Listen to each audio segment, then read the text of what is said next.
we've been talking about talent management.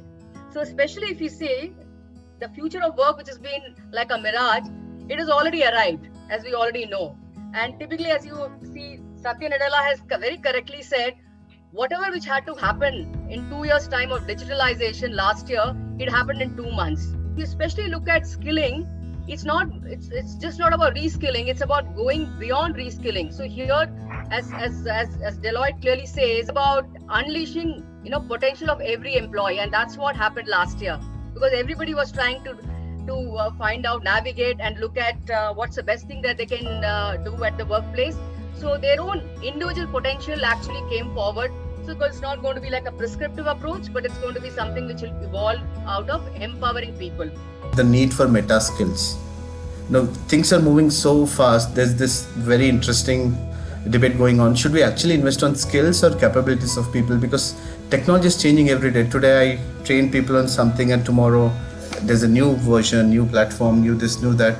Or should we actually help people learn how to learn? Help people how to cope with ambiguity, help people how to deal with emotional intelligence, help people how to deal with resilience. And the more I think of it, I think there's no easy answer, but clearly there's a need to invest in meta skilling. And the reason I use the word meta skill is because if I have the skill, I can accelerate my other skills. So if I know how to learn, I can learn new skills faster. If I know how to deal with my emotion, I can deal with the VUCA world or fog faster. And then if I know how to solve problems, even when there's lack of information, maybe I'll be able to solve the problems of the future better. So my quick summary would be, then I'll turn it back to you, is I think as L&D professionals, we need to find the right balance between upskilling, which is current needs of people, reskilling, which is needs of future. Most importantly, balance it with meta skilling, where we can actually give them some lifelong learning so they can solve their own problems. And that's where at CGI we've been thinking, we're thinking of things like growth mindset, emotional agility. Technology is not going to take a backseat. It is in fact going to be driving a lot of initiatives this year also, keeping consumer durable in mind. And why am I highlighting this? I think before pandemic around, there was an article somewhere which mentioned 41% of trainings are instructor-led training. For our industry, this would be actually 80 to 90%. But post-pandemic, our offerings will have the technology backing as well. So the L&D function will largely remain, a virtual function, so to say. So delivering more with less is going to drive a lot of our plans going forward.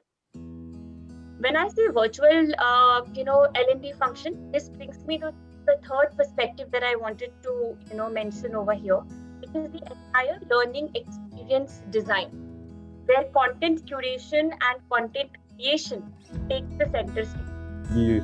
At the head of the curve, I think focusing on purpose. I think more than 83% of the companies, top performing companies, I think they are focusing on purpose, and thereby inspiring that commitment from employees, which you don't see normally on a face-to-face basis. So I think the purpose is going to take a center stage. The second is your value systems and principles which you are defining for your organization. I think that's going to be even more key, because again, you are not meeting the people so much in person like before. So I think that is the second part. And if I give an example of Schneider here, we have 5 key values, and out of them, learning is one of our key values itself. Forget about the priorities, but I think learning is being one of the key value for us. I think the third point in terms of if you have to be ahead of the curve is, culture as a secret sauce. I think that's going to be even more key. And here, it is not that it is just on the wall, but also how it will guide you while you're working from a distance. Treat talent as is more important than the capital, and it is more scarer than the capital as well. So I think these are a couple of them I like the most in terms of if you have to be ahead of the curve.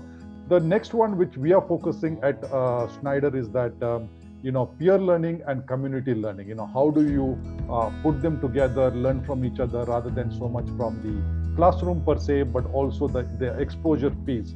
The peer learning, the community learning is certainly taken as center stage. Third, there's another aspect of hybrid that we see a lot, and that we'll see a lot, and that is very relevant from a learning perspective is that no job right now, and over the years we'll see that will become a pure sort of a job. You will find it difficult to classify a job as like a operations job. So let's say, people in the terminal, are they doing operations, or are they're also looking at technology, because they're right now they're using sensors and all of that. So for every job, there will be a mix of jobs will start, mixing up. For HR people right now, especially in finance, HR, let's extend it. I see a lot of asks for understanding, RPA or process automation, intelligent automation, AI, ML, etc. So no finance person is a complete finance person unless he or she understands. Become more and more important. Our jobs in all function, I would say, even in production and even in manufacturing, and we see that in our plants and we see that in our terminals, there will be requirement to understand technology more. Right now, my expectation from a production person is that he or she should be able to understand IoT and start using, technology more, because the regular production processes, I can hire anybody, but tomorrow when I'm going to use the technology, it will really be production aided by IoT. So I would really look at not a plain vanilla production person, I will look at production plus IoT.